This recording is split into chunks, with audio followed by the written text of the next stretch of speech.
This is the Washington Week Webcast Extra. Hello and welcome. Candidates are in New Hampshire. Everyone in Washington seems to be under investigation, and the president is testing his late-night chops. I'm joined around the table by Leonnig of the Washington Post, Peter Baker of the New York Times, and Jeff Zeleny of CNN. Let's start with the early primary states, which have become the favorite hunting grounds for potential presidential candidates. Just this weekend, Granite State Republicans will get a taste of former Florida Governor Jeb Bush and current Wisconsin Governor Scott Walker. What are you watching for, Jeff?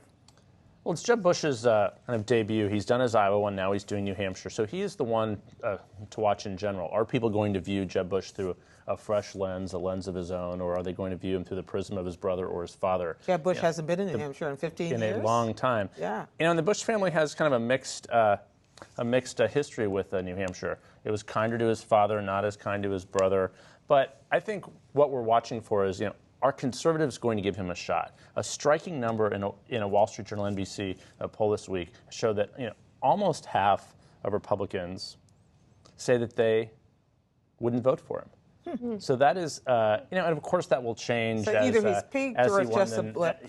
Like if he'd win the nomination, but he has a lot of resistance to his candidacy. So at this point in this moment, it's interesting to see if he'll be able to sort of win off or win over those conservatives. But Scott Walker, the Wisconsin governor, he probably right now is the one who's chasing him. And the Bush campaign is kind of lobbing some criticism at them. And where's Chris Christie in all this? He was supposed to be the big dog. Wait a second. Bush was asked about Scott Walker today when he was traveling in Friday, when he was traveling in New Hampshire, and he was like, oh, I don't have to talk about that, about who's the front runner, because I'm not actually running. Yeah. What? Well, he's not running yet, but I mean, at some point soon, hopefully, all that silliness will be over with. Yeah. Everyone's running. And we learned today that or everyone who says there's running is running. And Hillary Clinton is going to open her campaign, we think, in April and have her headquarters in Brooklyn. In Brooklyn. So we'll see. I'm not sure if there have ever been any presidential campaign headquarters in Brooklyn before. Brooklyn. I guess it's the hip. The Brooklynites are going more. Exactly, so. Well, at least you'll be able to get some sort of, vegan juice there or something, because that's, yes. I don't know, what do they do in Brooklyn? I'm sorry. Did I just insult Brooklyn? I'm from Queens. I'm sorry. Okay. Well, that's interesting. We'll be watching all of that.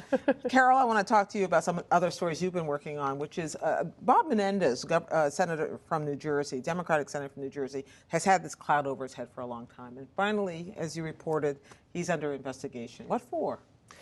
For 2 years, probably a little bit more. The chairman of the Senate Foreign Relations Committee has been under investigation because of an extremely active role he's played in helping a longtime friend, a Florida eye doctor and businessman who's given a lot of money to both Menendez's campaigns, but also to the Democratic senator campaigns.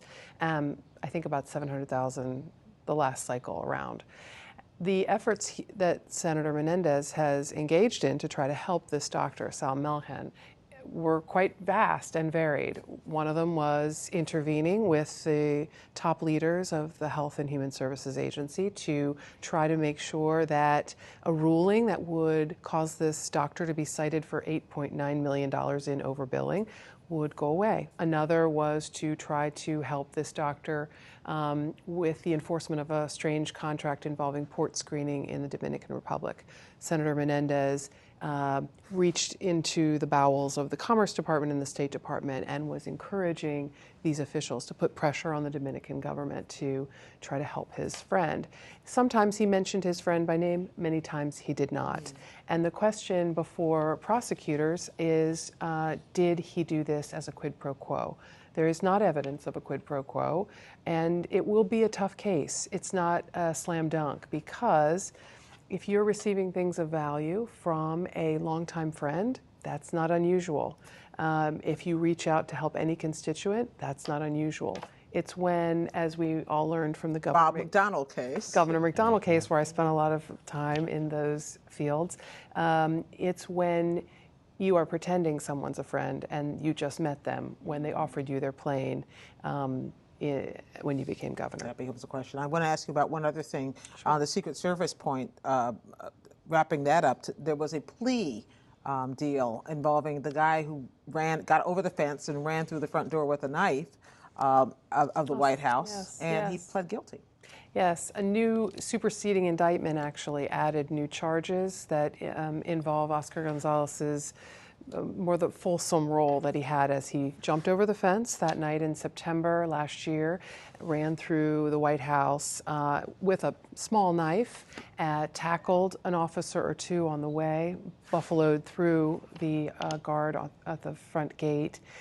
So now he's charged with 2 more felonies, and he faced another count of having a lot of ammunition, a frightening amount of ammunition. So 2 more counts of assaulting officers. Okay. And now I want to turn to a little fun. It's no longer novel to see the first couple on entertainment television. On Monday, Michelle Obama dances with Ellen DeGeneres, and Thursday night, the president showed off his lighter side with ABC's Jimmy Kimmel. Can you run down to the kitchen in your underpants in the middle of the night if you're hungry? I mean, I could. I don't. You don't? No. Is there someone in the kitchen at all times? Like, if you wanted a sandwich in the night, would you have to wake someone up? Yeah, I wouldn't wake somebody up to have a sandwich. You're allowed to go in the refrigerator on your own? I am. There's a refrigerator and there's silverware. When was the last time you actually cooked? Now, it's been a while since I... It has been a while. It has been a while. I won't lie about that. Do you ever drive? I cannot drive. I mean, I'm able to drive. Is it because you don't have a birth certificate? Yeah, exactly.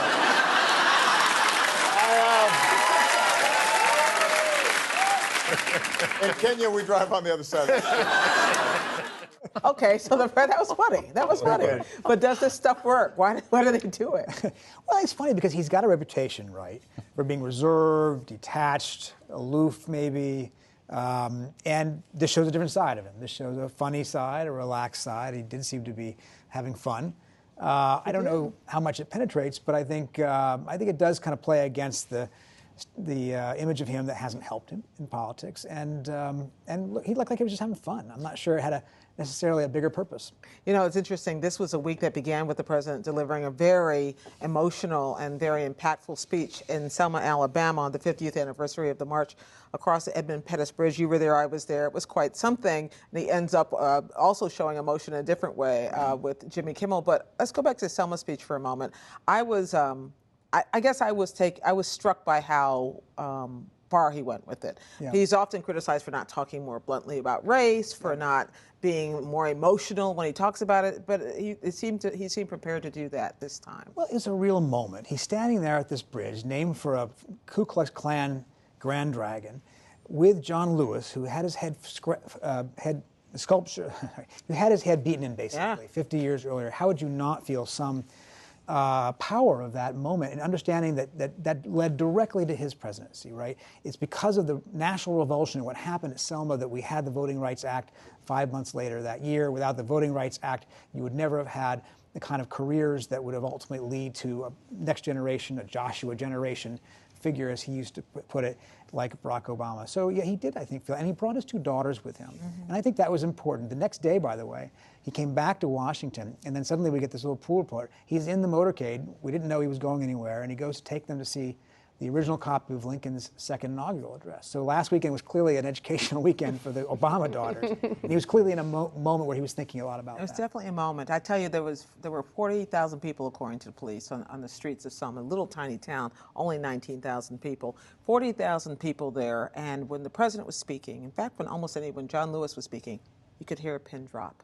It was very, very quiet. I thought, especially when Lewis was speaking, I was very struck by that. It was almost eerie because it was a lively, happy, energetic crowd, and they did kind of talk at various times. But especially when John Lewis turns around and he looks at the bridge, and he starts to describe that day, and we were marching across 2 by 2. We weren't blocking traffic. We were going right there, and then they came, and it was this extraordinary power of that moment. And was magnified by the fact that a lot of people who hadn't known about Selma got to see it on the big screen this year, and so they could kind of envision what he was talking about. It was really quite remarkable. For more on what I saw in Selma last weekend, you could actually go online and read the essay I posted to our website at pbs.org/Washington Week.